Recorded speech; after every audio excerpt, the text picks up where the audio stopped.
What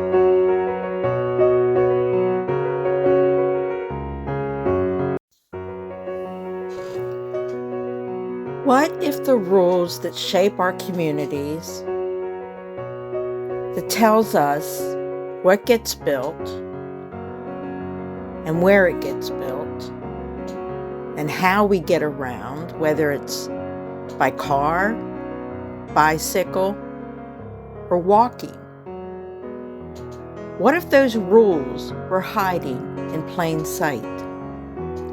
This week, my guest and I explore the system that governs almost every corner of our community and a new tool that's helping us finally see it clearly.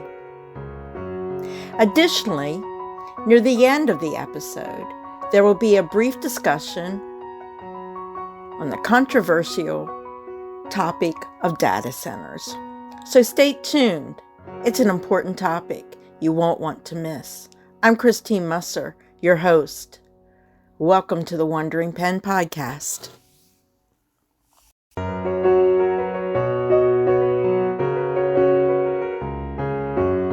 Welcome to episode 34. Today's episode took place on October 2nd, 2025.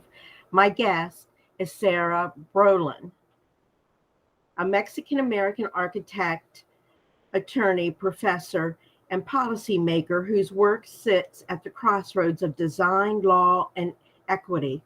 She has spent her career showing how the rules that shape our communities can also shape fairness, sustainability, and connection. Sarah is the author of Key to the City: How Zoning Shapes Our World, a book that pulls back the curtain on one of the most powerful yet overlooked forces in American life. She also founded and directs the National Zoning Atlas, a groundbreaking project that digitizes, demystifies zoning across the United States. She has led nationally recognized zoning reforms as chair of Hartford's Planning and Zoning Commission and served as chair of the U.S. Advisory Council on Historic Preservation after being nominated by President Biden and confirmed unanimously by the Senate. She's a Rhodes and Truman Scholar. She brings both scholarship and real-world experience to this conversation.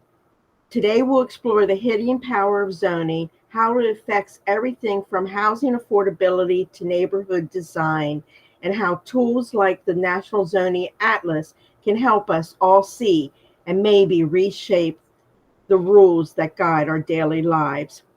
Welcome, Sarah, to the Wandering Pen Podcast. I'm so glad to have you here with me today to discuss the importance of zoning and the project that you founded. Thank you so much, Christine, for having me. Alrighty, so let's go ahead and get started. We'll talk about your book on zoning. Your book starts with the premise that zoning shapes far more of our lives than people realize. For listeners who haven't thought about zoning before, why does this matter? Zoning is a hidden force adopted by nearly every local government in the country. And through the National Zoning Atlas, we are getting a handle on how many communities have enacted zoning and don't. But what zoning does is it separates a town or a city or a county into different districts. And then zoning regulates each district differently. That means in one neighborhood, you might be able to have houses. In another neighborhood, you might be able to have businesses. In yet other neighborhoods or zoning districts, you might be able to have both. Because of that, zoning is really impactful on how we live, where we can live, whether we have to drive or not, and whether we have good access to open space and other environmental amenities. Okay. What was the aha moment that made you decide this book needed to be written for the general audience? I think for me, serving as chair of the City of Hartford, Connecticut's Planning and Zoning Commission was probably the most impactful experience to me in understanding how zoning works. Because as a law professor for many years, I had studied zoning decisions that are made by courts and zoning ordinances. But it was only when I became chair of the Planning Commission that I realized how important zoning had been in the city of Hartford in shaping the city's growth and shaping the opportunities of people who lived in the city. I start the book with one of many visits that I had with neighborhood leaders. And in chapter 1, I really talk about how in that one walk, a walk and talk, and to better understand that neighborhood, I learned so much about how the individual provisions of zoning, some that had been adopted in the 1950s in Hartford, had effects that lasted until the present day. Yeah, I see that you called that chapter the Goldilocks zone. Yeah, so that chapter is really about how we mix uses, and actually it was the introduction where I introduced the Denise. But chapter 1 still focuses on Hartford and growing up in Houston, and talks about how zoning has really restricted our ability to have connected communities with lots of different uses. And I think that the chapter title is really referring to whether there's too much mixing or whether there's not enough mixing, whether we get just that right kind of porridge. So I appreciate you bringing that one up. Yeah, well, I find all your chapter titles kind of interesting, because they have a kind of the twist on the different ways you use the verbiage in that. Chapter 4, rock around the clock. You have that, and so it's just really interesting how you pulled some real life, whether it's rock around the clock music and the way you use them in the book. So you use case studies to bring zoning to life. Which story stands out most to you as a lesson in how zoning affects communities? Well, I would point back actually to the first story, because in the case of that walk with a neighborhood leader called Denise Best, we understood how zoning affected the way residents in the neighborhood got around, that affected their ability to access fresh food, that affected the urban heat island effect. And here's how. So the zoning code written in Hartford had, for almost 70 years, required the Upper Albany neighborhood, one of the city's fantastic neighborhoods, but a very low income neighborhood, to basically be a place that was very car oriented. And emblematic of that was the way that the zoning code treated Albany Avenue, which is a 4-lane plus state road that connected commuters from the western suburbs into downtown Hartford. The zoning for that area had mandated parking spaces, meaning that lots of the area had been paved over. The zoning code allowed gas stations and car washes, and that's what had been built. It allowed fast food establishments. And so you had these really wide curb cuts, making it dangerous for pedestrians to get around, and bikers too. And Albany Avenue became one of the places in the state of Connecticut with the highest number of traffic related casualties for pedestrians and bikers. So the zoning had a really big impact on Denise, on her neighbors. It also resulted in a large number of buildings on the avenue and elsewhere in the neighborhood being torn down to make way for this very auto-oriented approach. And historically, that neighborhood had been very walkable, had a lot of beautiful buildings, still does today, the ones that remain, and is very neighborly with nice porches and ways for people to connect, again, historically, and the zoning had really betrayed that. And I'll just say one more thing about the code. The code that was in place when I first started on the Planning and Zoning Commission, the code that Denise and I were talking about that day, also really didn't pay attention to landscape or things like trees.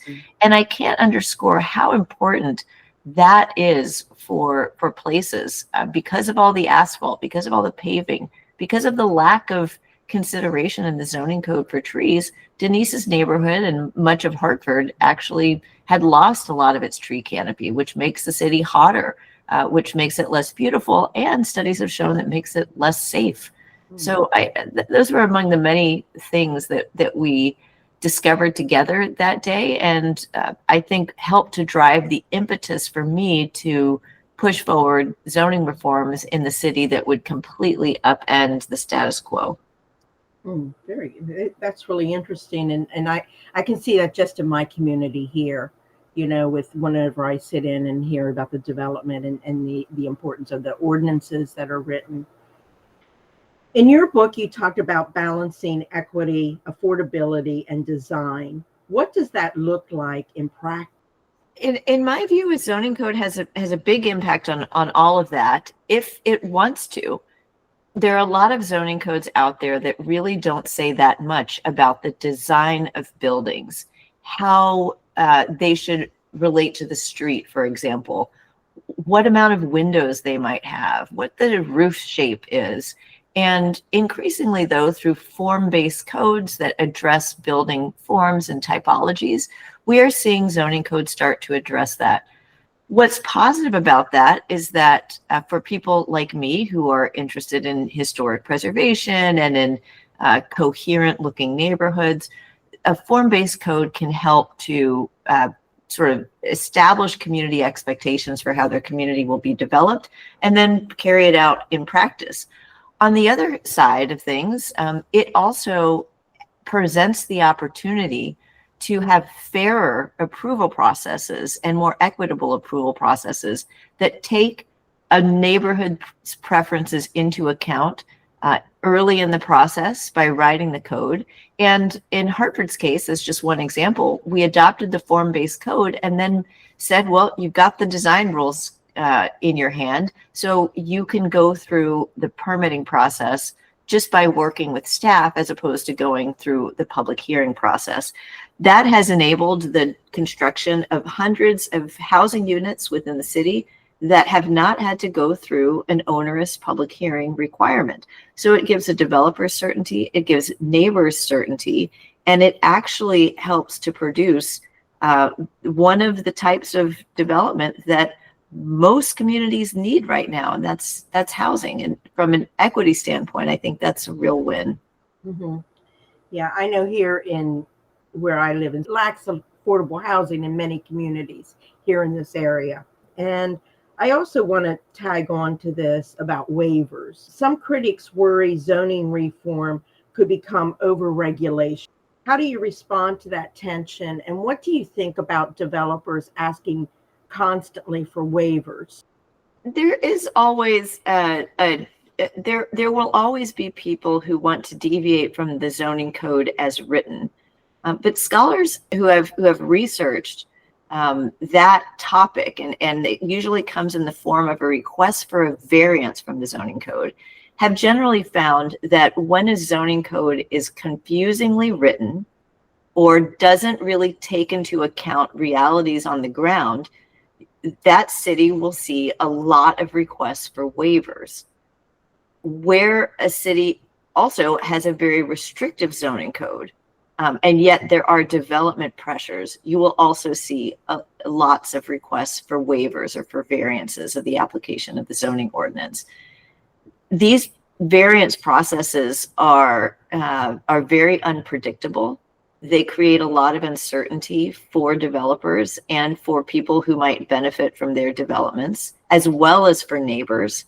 And I think one of the solutions that I would push towards is to try to write zoning codes that are clearer, that are simpler, and that really match neighborhood expectations with what will be built.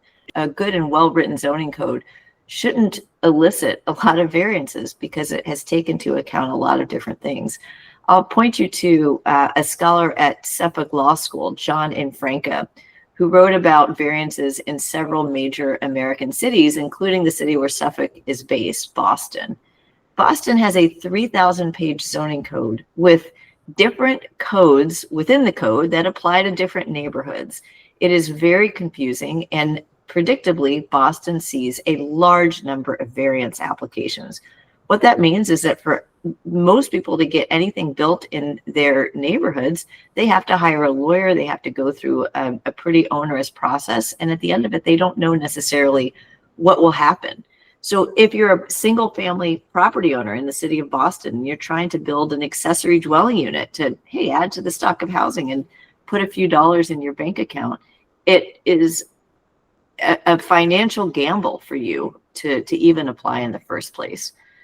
So I point you to John and Franca's research. I think it's great. And I would also point to Boston as being an example of a place that needs to overhaul its code and start over and make it something that people can understand, and also respect the city that's there, because there's so many zoning provisions that conflict with the historic districts, which makes them quote unquote non-conforming, which makes it harder for any property owner, even ordinary single family homeowners, to actually get through the process without spending way too much money. Mm-hmm. Thank you for answering that. That was my own personal question about waivers, because it seems like developers here ask a lot of waivers. So now we're going to move on to the National Zoning Atlas, which I am really excited about, because I do know, in talking with you have done Cumberland County, Pennsylvania. I'm sure with everything, I don't know how familiar you are with that, but I plan on pulling it up later on. And I actually shared it with the Cumberland County Planning Office here, what you're doing. You founded the National Zoning Atlas. For those who don't know what it is and why you created it, you want to just go ahead and go with that? Sure. So we created the National Zoning Atlas because we think people deserve to understand how zoning works in their communities. It actually started through some advocacy work that I did in Connecticut. When people asked me and our team, how do you know that zoning is a problem? You don't even know how Connecticut zones. I realized they were right. So we built the Connecticut Zoning Atlas to take 187 zoning codes and extract information about them and put it in an integrated public map that people could view. And from there, we grew to be national in scope. We are really proud that we have done parts of Pennsylvania. So yes, if you're out there in Cumberland County, check it out. But beyond that area, we've done analysis in over 8,000 jurisdictions across the country. Now that sounds like a lot, but there are 33,000 localities that might have zoning authority. So we're chipping away at it, almost at 25%, and we hope to make more progress soon. If you are interested in visiting the website, it's at zoningatlas.org, and the map can show you where in your community or a community that we've completed, you can build single family housing, multifamily housing, how much space is required for minimum lot sizes, and whether you can build an accessory dwelling on your property. So check it out. Yeah, thank you. Thank you. Zoning codes can be dense and technical. How does the Atlas make this information accessible to the general public? So what we tried to do is develop a series of tools that would enable anybody to use the Atlas. So the Atlas itself has hopefully an intuitive interface, which allows you to select express filters, like, again, show me where people can build single family housing. And then the map changes as soon as you select, just click on the button. We also have videos that people can watch on our tips page. So it's zoningatlas.org/tips. And for each place that we've completed, we have a zoning snapshot, is what we call them, that summarizes the amount of land that meets certain criteria, allows housing in particular ways within the jurisdiction. So between the zoning snapshots, the map itself, supplemental videos, and actually, in addition, research and reports that we've created, which are also available in our resource library. So there's a lot to dig through. The core of it, of course, is the map, and we've built that by reading zoning texts, over 950,000 pages, by the way, as well as digitizing zoning maps. And the work continues, like I said. Very interesting, and when I heard that you were doing this, it's just kind of overwhelming because you're doing it for the whole country. What have you learned so far by mapping zoning across the states? And have there been any surprises? We've been really surprised at some states that have been more restrictive than we thought they would be, and other states being less restrictive. So far we have fully analyzed 12 states, and in the next couple months we'll finish California, Utah, and North Carolina. So we're very excited about that. But across the states, everybody expects for California to be highly regulated, and in fact it is. But nobody on our team expected for Maine to be highly regulated and to have very complex zoning, layers of state level zoning, local zoning, wetland zoning, and all kinds of things. We were also surprised to find out that in places like Texas, the state legislature prohibits counties from zoning for the most part. There are a few exceptions. What that means is that the counties, that most of the state of Texas is not zoned at all. Houston happens to be the city in Texas, the largest, actually the only large American city that we found so far that doesn't have zoning. I grew up in Houston, and I can testify that the lack of zoning has led to some unfortunate consequences. But again, it was a surprise to realize that the vast majority of the state is unzoned. We look at other states too, like Oklahoma and Arizona and Colorado with tribal land, and we've encountered some interesting issues related to how we think about tribal land and how tribal land overlaps or doesn't with zoning. And so we're actually right now making some changes to our map to address that, our findings in that regard.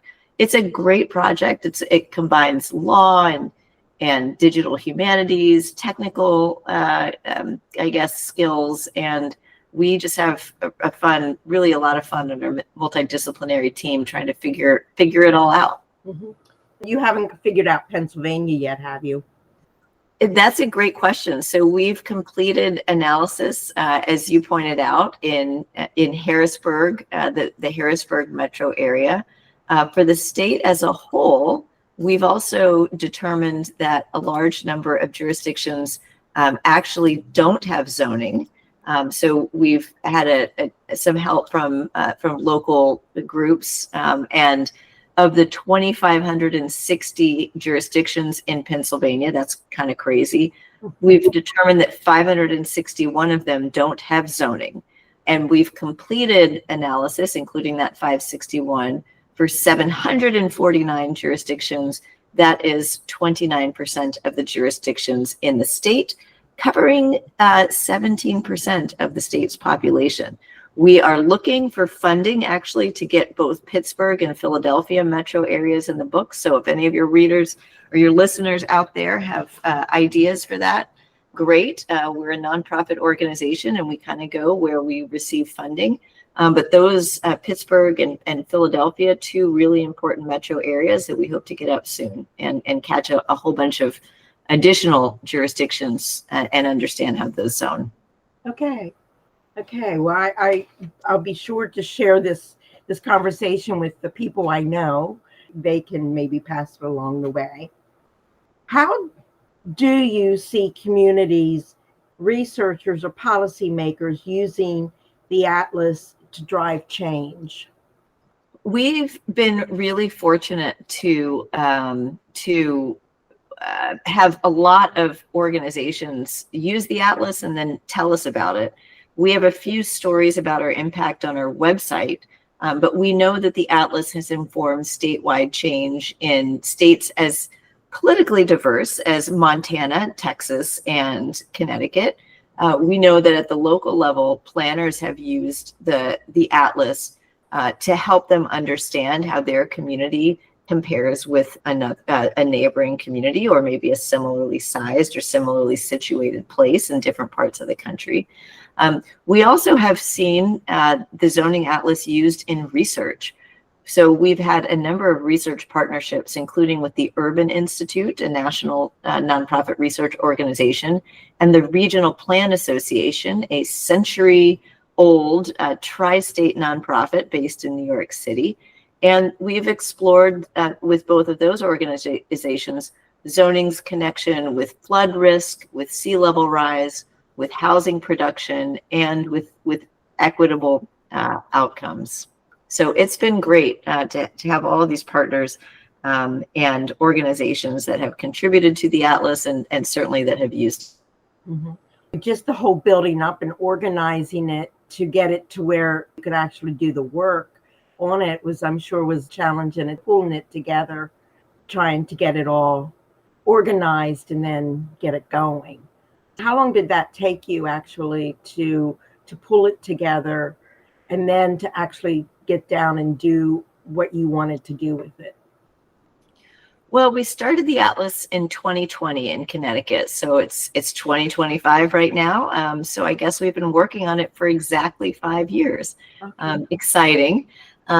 We published the first Atlas with help from a Connecticut nonprofit, the Connecticut Data Collaborative, in January 2021. So that was the opening of the public map. But we didn't have a fully integrated national map unveiled until 2023. And that's because after, I guess, spending 2021 and 2022 with me sort of supporting the work of external partners and thinking of new places where we would work, we ended up deciding, all right, let's do this.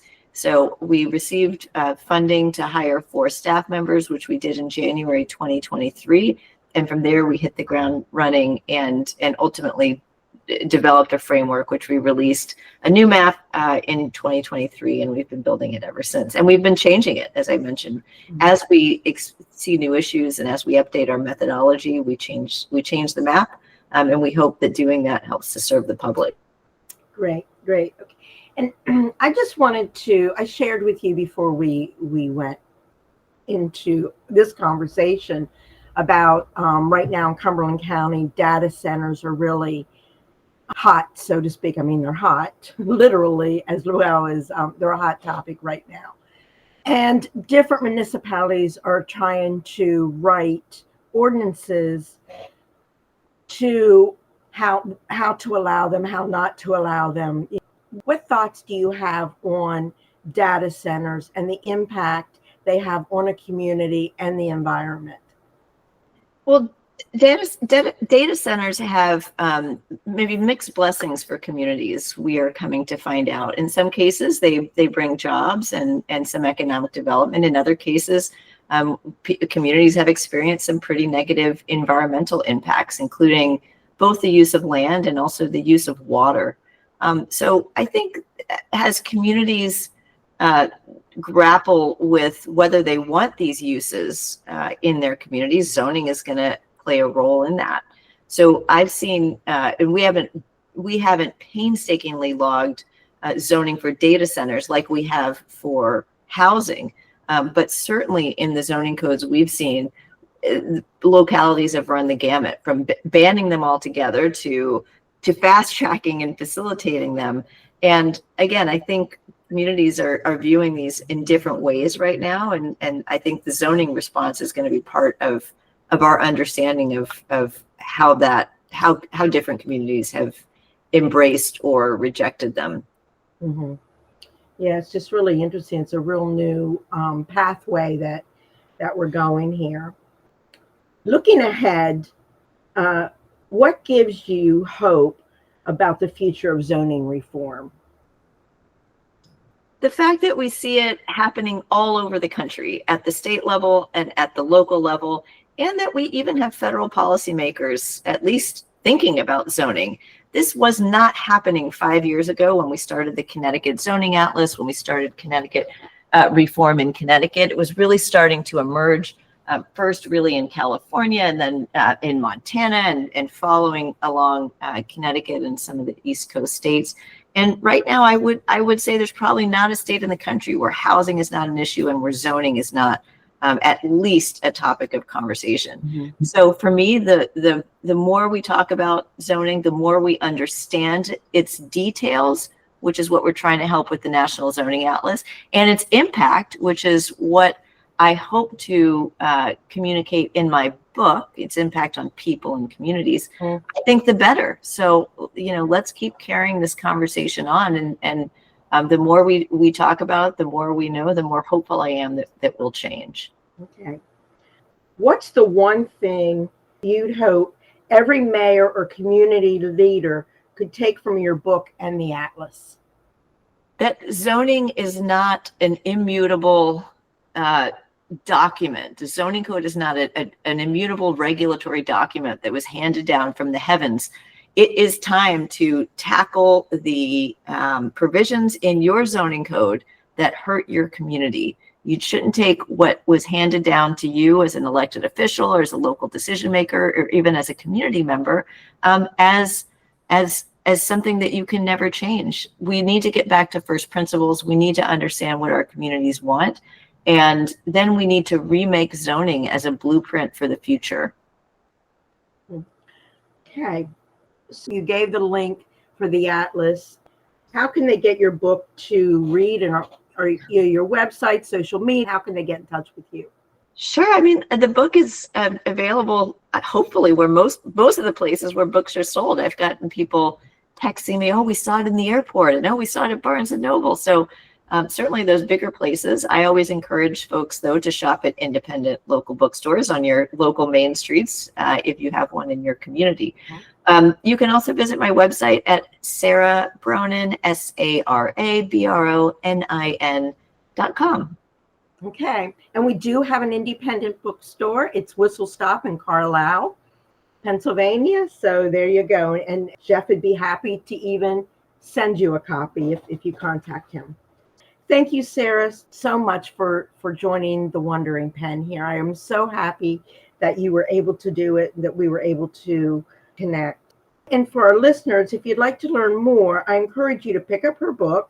It is an excellent read, and it's a great educational tool for zoning. Key to the City: How Zoning Shapes Our World. And you can also explore the National Zoning Atlas online, which the link in the description of this podcast as well, and a resource that makes zoning laws across the country easier to see and understand. I'll leave you with this thought. I took some of this from Sarah's book, from the preface, with the intro, and then I added the end part of it. As Sarah reminds us in her book, zoning codes are simply a modern means of codifying and enforcing our fundamental desires for ordering our world. And when it's done right, zoning isn't about control for its own sake. It's about keeping a sense of place without chaos, so we can remember why we live here in the first place. As always, thank you for listening. If you enjoyed today's episode, please follow, share, and leave a review wherever you get your podcast. It really helps others find the show. And join me next time as we continue exploring the stories, the histories, and the ideas that shape our communities. Thank you and take care.